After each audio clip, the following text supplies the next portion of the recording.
बुंदेलखंड तक, पूर्वी यूपी से पश्चिमी उत्तर प्रदेश तक।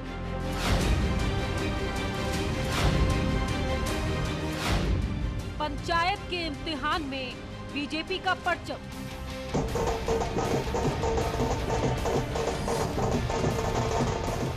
असलियत सामने आ गई कि कौन कितने पानी में है। और इसी प्रकार से 2022 का जो चुनाव होने वाला है, जिसमें वह 350 की बात कर रहे हैं, मुझे लग रहा है कि वो 350 हमारी ओर है, 50 में बाकी सब लोग हैं, ऐसा ही मेरा अनुमान है। पंचायत तो झांकी है, विधानसभा अभी बाकी है।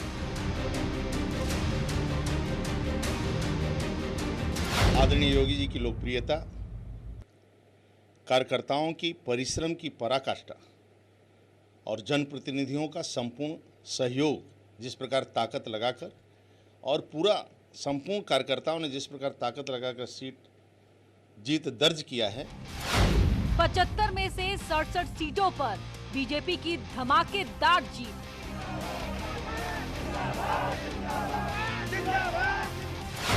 छह सीटों पर सिमटी समाजवादी पार्टी।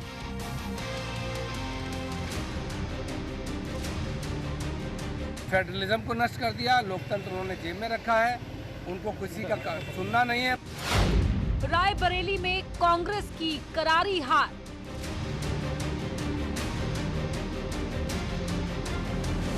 पार्टी जिस तरीके से शासन का, प्रशासन का, डीएम का, एसपी का, दरोगा का, सिपाही का, तहसीलदार का इस पंचायत अध्यक्ष चुनने में दुरुपयोग किया है, ये भूतो न भविष्यतो है। क्या ये 2021 में 22 का ट्रेलर है?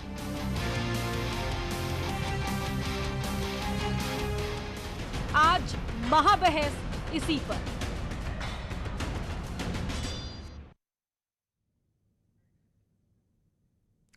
तो पंचायत तो झांकी है, विधानसभा बाकी है। क्या ये 2021 में 22 का ट्रेलर है? जिला पंचायत अध्यक्ष चुनाव में बीजेपी की बम्पर जीत से ये सवाल उठने लगे हैं। बीजेपी की इस जीत के मायने क्या हैं? इसी मुद्दे पर आज हम महाबहस करेंगे। हमारे साथ खास मेहमान जुड़ रहे हैं। हमारे साथ मनीष शुक्ला जुड़ चुके हैं, भारतीय जनता पार्टी के प्रवक्ता हैं। इसके अलावा हीरालाल यादव हमारे साथ जुड़ चुके हैं, आप समाजवादी पार्टी के नेता हैं। राजनीतिक विश्लेषक मनीष गुप्ता जी हमारे साथ जुड़ चुके हैं। विजय यादव हमारे साथ जुड़े हैं, जो कि नवनिर्वाचित जिला पंचायत अध्यक्ष हैं आजमगढ़ से। और वर्षा यादव हमारे साथ जुड़ चुकी हैं, आप नवनिर्वाचित जिला पंचायत अध्यक्ष हैं बदायूं से। हीरालाल यादव जी, मैं शुरुआत आपसे ही करूंगा। समाजवादी पार्टी का नारा है कि 22 में फिर से बाइसिकल। ऐसा लग रहा है कि 21 में ही टायर की हवा निकल गई, पंक्चर हो गई साइकिल, ऐसा ही है क्या? नहीं, ऐसा नहीं है आदरणीय जी। अगर ऐसा होता तो जिला पंचायत सदस्य में हमारी ज्यादा सीटें कैसे आती? जिला पंचायत सदस्य में हमारी सीटें ज्यादा से ज्यादा आई हैं। धन बल और शासन प्रशासन के बल पर भारतीय जनता पार्टी ने जिला पंचायत अध्यक्ष ज्यादा से ज्यादा अपने बनवाए हैं। लेकिन फिर भी मैं उनको बधाई देता हूं जो जीते हुए हैं। और 2022 में पुनः समाजवादी पार्टी सरकार बनाएगी और इसके बाद आप देखिएगा कि समाजवादी पार्टी अपना कानून का राज स्थापित करेगी। ये दो बातें और एसपी हीरालाल जी, दो बातें कारनामों के बल पर आपको इसका अनुभव है क्या? जी, आप अतीत में ऐसा कर चुके हैं, इसलिए इस दावे के साथ ऐसा कह रहे हैं कि धन बल का, बाहुबल का, सत्ता बल का इस्तेमाल किया गया। आप कर चुके हैं क्या ये सब जब आप सत्ता में थे? ऐसा समाजवादी पार्टी करने में कभी भी यकीन नहीं करती है। अगर इसके लिए प्रमाण मेरे पास में है, जो मैं आपको बता रहा हूं कि अगर ये चीजें भाजपा को जिला पंचायत सदस्य अधिक से अधिक क्यों नहीं जीती।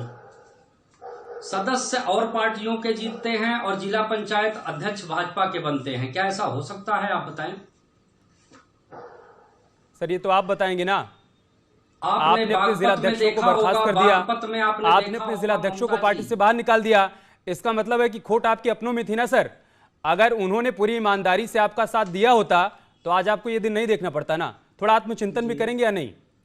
या सारी जिम्मेदारी मनीष शुक्ला पे डाल देंगे? नहीं, बिल्कुल आत्मचिंतन करेंगे और जहां भी कमी है उसे दूर करने का प्रयास करेंगे। माननीय अखिलेश, ठीक है, मैं आपके इसी सवाल के साथ मनीष शुक्ला के पास जाता हूँ।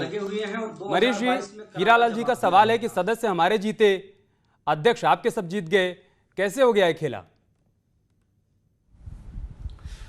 देखिए, जिस सर्वप्रथम तो मैं आपके माध्यम से उत्तर प्रदेश की जनता को धन्यवाद देना चाहता हूं, जिन्होंने भारतीय जनता पार्टी और हमारी सरकार की नीतियों पर भरोसा किया और हमें पंचायत से पार्लियामेंट तक का जो विकास का सर्किट हम बनाना चाहते थे उसमें उन्होंने मदद की।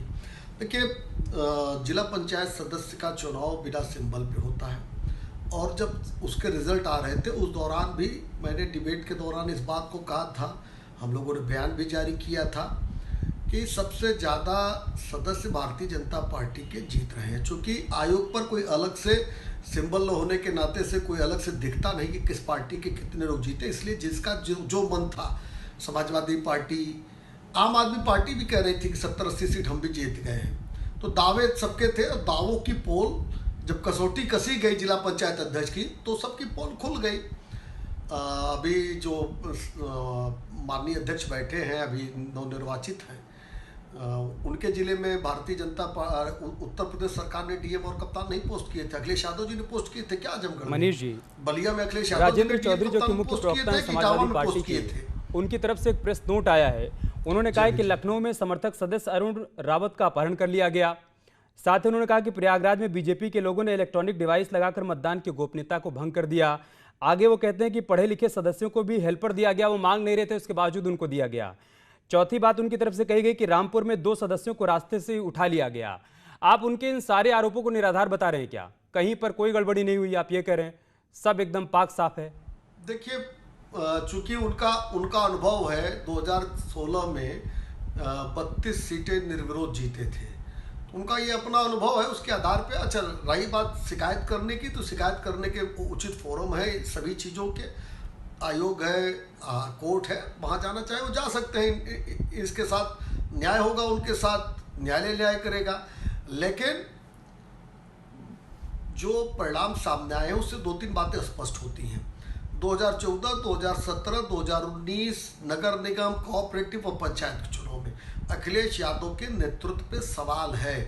अखिलेश यादव के नेतृत्व में जब से समाजवादी पार्टी आई है तब से हर चुनाव में उनको हार मिल रही है।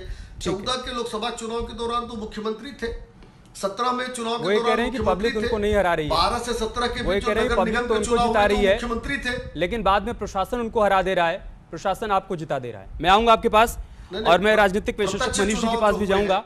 उससे पहले 2 नवनिर्वाचित सदस्य हमारे पास हैं, हम उनके पास चलते हैं। विजय यादव जी, आप समाजवादी पार्टी समर्थित प्रत्याशी हैं, आजमगढ़ में आपने जीत दर्ज की है। सर, आपको प्रशासन ने वहां पर नहीं रोका क्या जीत दर्ज करने से? क्योंकि समाजवादी पार्टी तो कह रही है कि साम दाम दंड भेद सबका इस्तेमाल किया गया हमारे प्रत्याशियों को हराने के लिए। आप कैसे जीत गए? सबसे पहले नमस्कार। हम लोग हर वर्ग हर धर्म के साथ चलते हैं, इसलिए हम लोग हमारे यहाँ प्रशासन शासन का कुछ ज़्यादा चल नहीं पाया और सभी सदस्य हमारे साथ बहुत मजबूती के साथ खड़े रहे।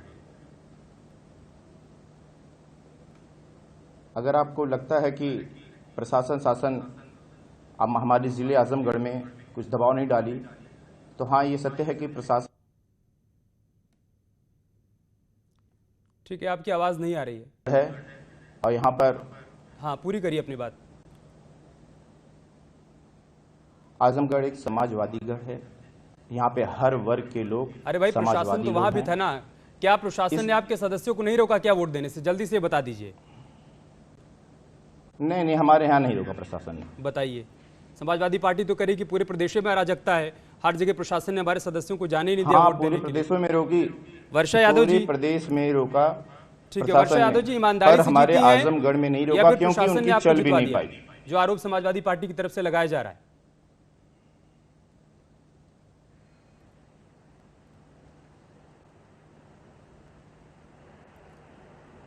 वर्षा जी, आपको आवाज मिल पा रही है? हाँ जी, आवाज मिल जी मैडम, आवाज मिल रही है। तो बदायूं जो कि समाजवादी पार्टी का गढ़ है, वहां पर आपने जीत दर्ज कर ली है, तो बताइए जरा कि आपने अपने हिसाब से, अपनी कुशलता के हिसाब से, अपने प्रबंधन के हिसाब से चुनाव जीता या फिर प्रशासन ने जितवा दिया, जैसा समाजवादी पार्टी की तरफ से कहा जा रहा है? उसमें कोई शक नहीं है। हम अपने बल पे, अपने क्षमता से हमने जीता है।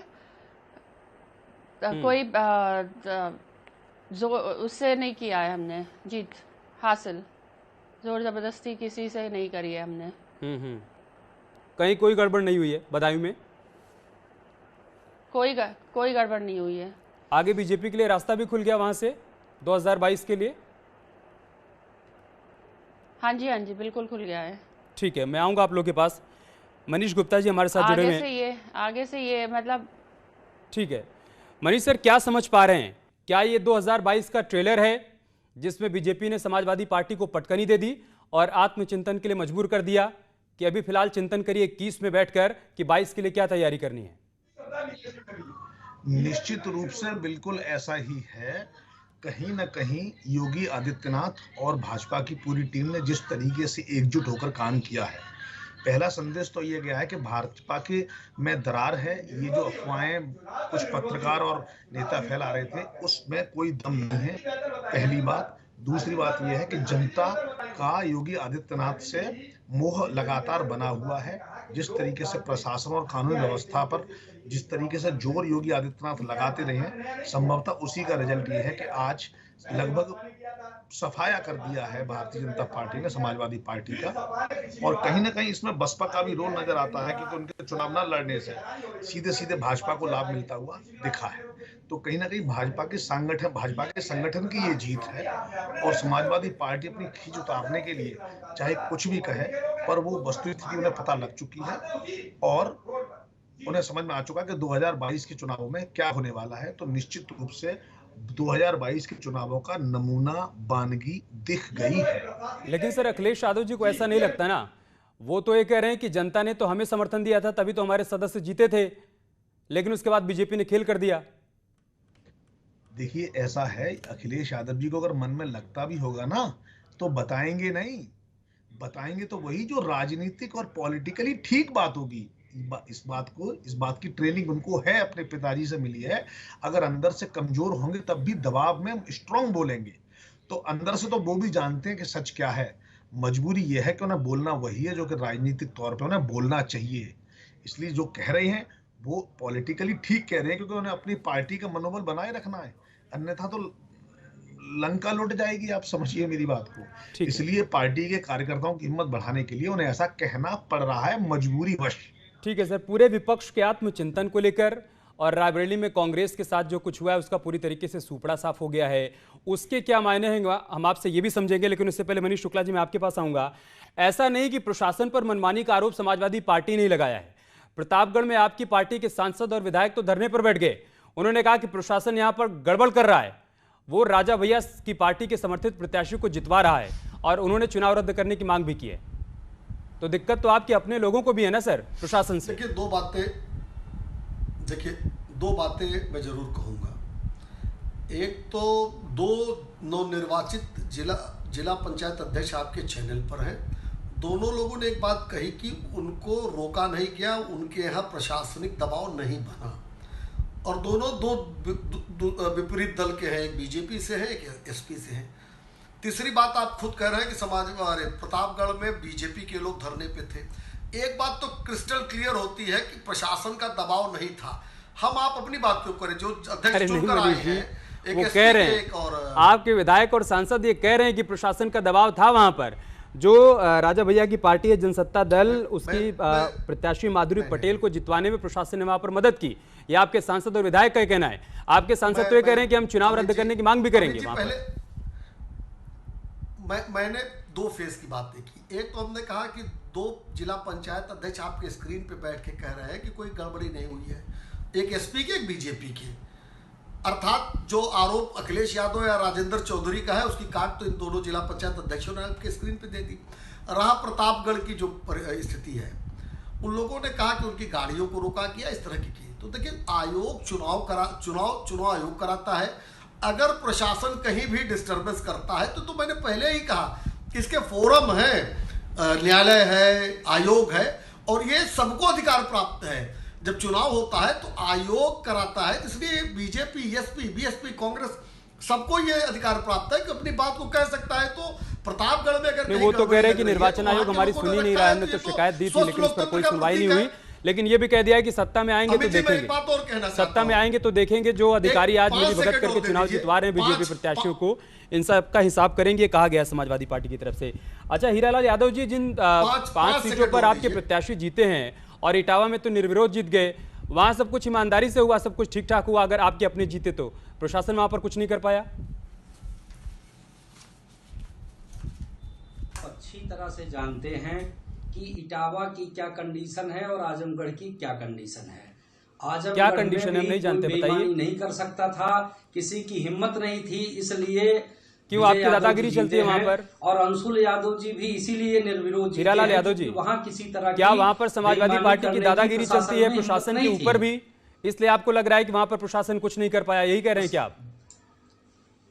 शुक्ला जी, कोई दादागिरी नहीं चलती है, लेकिन वहां इतनी हिम्मत है समाजवादी पार्टी में कि वो कोई उनके साथ गलत नहीं कर सकता है, वहां बहुत मजबूत हैं हम लोग। अरे सर, तो बाकी जगहों पर क्यों मजबूत नहीं है? प्रतापगढ़ यही की तो बात चिंता करनी है ना, तो क्या बीजेपी बाकी के जिलों में प्रवक्ता की बातें आपका बदल संगठन जाएंगी। बिखर गया है, जनाधार नहीं है, आपके कार्यकर्ता इतने मजबूत नहीं है कि आपके लिए वहां पर वो फील्डिंग कर पाए, आपके लिए प्रचार कर पाए, आपके प्रत्याशी को जिता पाए? आप ये मान रहे हैं क्या?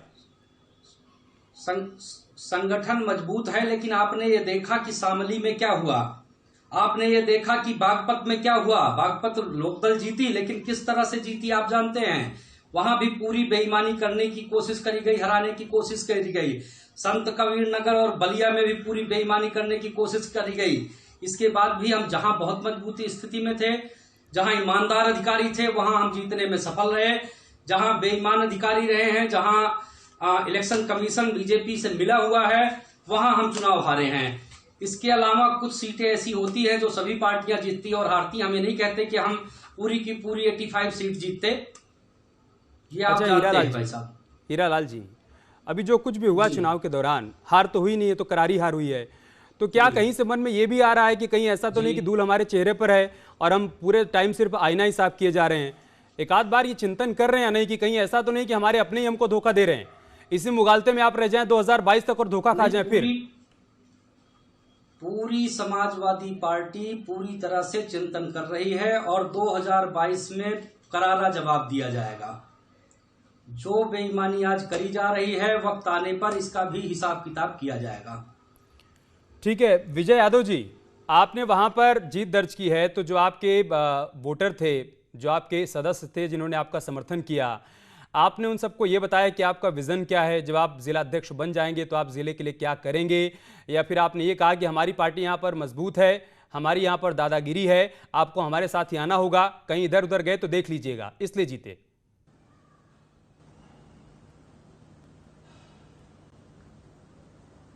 देखिए, ये समाजवादी पार्टी का गढ़ है। समाजवादी पार्टी मतलब समाज, हर वर्ग हर धर्म सबको लेके हम चलते हैं। यहाँ पर हैं, किसी एक के लिए नहीं चलते हैं, इसलिए यहाँ पर समाजवादी मजबूत हैं। और बात तो ये रही, मान रहे ना कि बाकी जगहों पर समाजवादी कमजोर है, आप ये मान रहे हैं ना कि आप पार्टी को यहाँ से मैसेज दे रहे हैं क्या आजमगढ़ से कि भाई बाकी जगहों पर देख लीजिए, वहां पर पार्टी अभी कमजोर है, अभी दुरुस्त कर लीजिए, नहीं तो 22 में इसका दुष्परिणाम भुगतना पड़ेगा, ये कह रहे हैं क्या? पहली बात तो है, पूरे उत्तर प्रदेश में पंचायती चुनाव में समाजवादी पार्टी नंबर 1 पे रही है, हर जगह जीती है पंचायती चुनाव। और 2022 में ये पंचायती चुनाव ही बताएगी, जनता का वोट बताएगा। 2022 में अखिलेश यादव एक पूर्ण बहुमत से समाजवादी पार्टी आगे बढ़ेगी और एक बार पुनः मुख्यमंत्री अखिलेश यादव जी मुख्यमंत्री बनेंगे 2022 में। अरे तो उस नंबर 1 का क्या करें विजय जी? अगर आप पंचायत चुनाव में नंबर 1 थे, तो जिला पंचायत अध्यक्ष चुनाव में नंबर 2 कैसे हो गए? 5 सीट पर कैसे सिमट गए सर? कुछ तो सोच रहे होंगे ना, अवलोकन कर रहे होंगे ना। देखिए, आप ये बात आप बीजेपी से पूछिए, ये बात आप भी जानते होंगे कैसे हुआ ये सब। हारे आप हैं, पूछेंगे आप बीजेपी अपने दिल से पूछिए और देखिए, आप अपने आप से भी पूछिए क्या सत्य है। सत्य को छिपाया नहीं जाता। मैंने सब हम ही लोग करें, विजय जी यही कह रहे हैं, समाजवादी पार्टी कुछ नहीं करेगी। हाँ, मनीष गुप्ता सर, समाजवादी पार्टी हर जगह लड़ाई लड़ती है। विजय जी कह रहे हैं कि आप लोग सोचिए, बीजेपी सोचे, हम कुछ नहीं सोचेंगे, हम तो जीत गए थे, हमको हरा दिया गया। हम क्यों नहीं सोचेंगे? हम तो सोचेंगे, इनके पास कुछ इसके बारे में चर्चा तो होगी। तो बस आ रहा हूँ मनीष जी, आ रहा हूँ आपके पास। सही बात तो ये है, इसमें शासन प्रशासन का पूरा योगदान रहा। हाँ मनीष गुप्ता सर, हाँ, आप हमारे बात पूरी जिले करिए, में फिर नहीं मैं चल जाऊंगा पाया। मनीष हमारे शुक्ला जी के जिले में पास। अच्छे अधिकारी रहे हैं, इसलिए हमारे जिले में उनका बीजेपी का चल नहीं पाया कुछ। समाजवादी पार्टी की तरफ से एक भी ऐसा बयान नहीं आया जिसमें वो अपनी हार स्वीकार करते हों या हार के कारण बता पा रहे हैं। दरअसल ये खुद भौचक्के हैं, ये कह रहे हैं ऐसा हो कैसे गया। ये तो उम्मीद सर यही बात तो हम पहले दिन से कह रहे हैं ना। उदय वीर जी निर्वाचन आयोग के पास जाते हैं, वहां कहते हैं कि हमारे साथ गड़बड़ हो रही है, हमारे प्रत्याशियों को धमकाया जा रहा है, उनको चुनाव नहीं लड़ने दिया जा रहा है, और उसके अगले ही मिनट उनकी पार्टी से 11 जिलाध्यक्षों को बर्खास्त कर दिया जाता है, अपने ही आरोपों को हल्का कर देते हैं, और फिर उसके बाद टीवी पर कहते हैं कि आप लोग सोचिए, आप चिंतन करिए, बीजेपी वाले चिंतन करें, हम क्या करें। इसमें इन्होंने कोई लीगल कंप्लेंट दर्ज नहीं कराई है, सिर्फ बयान दिया है, जिसके मतलब यह है अगर कंप्लेंट दर्ज नहीं करेंगे, शोर मचाते रहे, अखबार की सुर्खियां बनते रहे, टीवी पर हेडलाइन बनते रहे, पर सच्चाई यह है कि इनको दिल में पता है कि सच क्या है। ठीक है मनीष जी, आप कुछ कहना चाहते हैं जल्दी से, उसके बाद मैं क्लोजिंग कमेंट लूंगा हीरालाल यादव जी से, क्या चिंतन कर रहे हैं? हाँ, मेरा कहना यह है अगर इन्होंने कंप्लेंट की होती चुनाव आयोग में तब और बात होती, इन्होंने सिर्फ बयान दिया है। ठीक है मनीष शुक्ला जी, जल्दी से ये बात कहकर अपनी छेप पिटा। अरे तो गुप्ता जी को तो अमित जी देखिए, 2014, 17, 19 नगर निगम, कोऑपरेटिव और पंचायत के चुनाव अखिलेश यादव के नेतृत्व पे सवाल है। अभी तमाम तरह के तर्क आ रहे हैं, जो आजमगढ़ के साथी वो कह रहे हैं क्योंकि आजमगढ़ में समाजवादी मजबूत है। मैनपुरी में क्या था? गृह मंत्री अमित शाह का ट्वीट आ गया है, उन्होंने बधाई दी है जीतने वाले प्रत्याशियों को। पीएम नरेंद्र मोदी और योगी के नेतृत्व में बीजेपी के प्रत्याशियों ने जीत दर्ज की है और सरकार प्रदेश के किसान, गरीब व वंचित वर्ग की आकांक्षाओं को पूरा करेगी, ये उनकी तरफ से ट्वीट आया है गृह मंत्री अमित शाह की तरफ से। यूपी पंचायत अध्यक्ष चुनाव में बीजेपी की जीत हुई है। योगी आदित्यनाथ और स्वतंत्र देव सिंह और साथ ही संगठन की तरफ से जो प्रयास किए गए उसी का नतीजा है, ये श्रेय भी अमित शाह ने दिया। जल्दी से मनीष शुक्ला जी, आप अपनी बात पूरी करिए। जी अमित जी, मैं कह रहा था कि ये तर्क कि आजमगढ़ में अधिकारी ठीक थे और आजमगढ़ में सपा मजबूत थी, तो मैनपुरी में, रामपुर में, एटा में, इन तमाम जगहों पे समाजवादी पार्टी नहीं मजबूत थी। इटावा में आप निर्विरोध हो गए, वहां आप मजबूत थे, जबकि वहां सांसद आपका नहीं था। पूछ लिया। तो ये जल्दी से हीरालाल यादव जी, उसके बाद एक रायबरेली वाला सवाल पूछना मनीष गुप्ता जी से। हीरालाल यादव जी क्या कहना चाहते हैं आप, जल्दी बोलिए। अमित जी, मैं ये कहना चाहता हूं कि जिस दिन से पंचायत चुनाव होने शुरू हुए हैं, जिला पंचायत सदस्य का रिजल्ट आना शुरू हुआ, जब से शासन प्रशासन निर्वाचन आयोग तीनों बीजेपी के लिए काम कर रहे थे। इसका एक उदाहरण मैं आपको देना चाहूंगा। अमेठी की सीट नंबर 28, जिसमें ममता यादव पत्नी सुनील यादव, चुनाव निर्वाचन आयोग 4 तारीख को उनको विजयी घोषित करता है। 8 तारीख को कृष्णा चौरसिया को फिर से बीजेपी की विजयी घोषित कर देता है। आप बताएं कि एक ही जगह निर्वाचन आयोग 2 लोगों को क्या जीत विजयी घोषित कर सकता है, जिसको प्रकरण को हाई कोर्ट में ले गए। अरे सर, ये क्या, क्यों, कैसे, इसका जवाब आपको तलाशना होगा। आप सारे सवाल दूसरों से पूछेंगे तो दिक्कत हो जाएगी ना। मनीष गुप्ता सर, रायबरेली से भी कांग्रेस पार्टी का सफाया हो गया, क्या ये बहुत बड़ा मैसेज है क्या कि अमेठी 2019 में आ रहे थे, अब 2022 में ऐसा ना हो जाए कि रायबरेली से भी पूरी तरीके से पत्ता साफ हो जाए विधानसभा चुनाव में और शून्य पर चली जाए कांग्रेस पार्टी, जैसा कि जिला पंचायत चुनाव में देखने को मिला।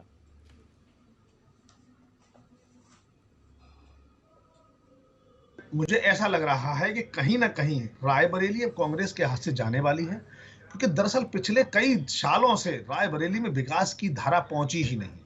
पहले अमेठी छूटा, अब रायबरेली छूटेगा, क्योंकि बीजेपी संगठन के तौर पर बहुत बारीक जड़ों में काम कर रही है, और जो पार्टी जड़ों में काम करती है, 5 साल काम करती है, संगठन के तौर पर बीजेपी कैसे काम कर रही है इसको भी समझना होगा, बजाय कोसने के, और आत्मचिंतन भी करना होगा सभी विपक्षी दलों को। बहुत शुक्रिया आप सभी का हमारे साथ जुड़ने के लिए, इस चर्चा का हिस्सा बनने के लिए। एक छोटा सा ब्रेक लेंगे, खबरें जारी है, आप बने रहिए हमारे साथ।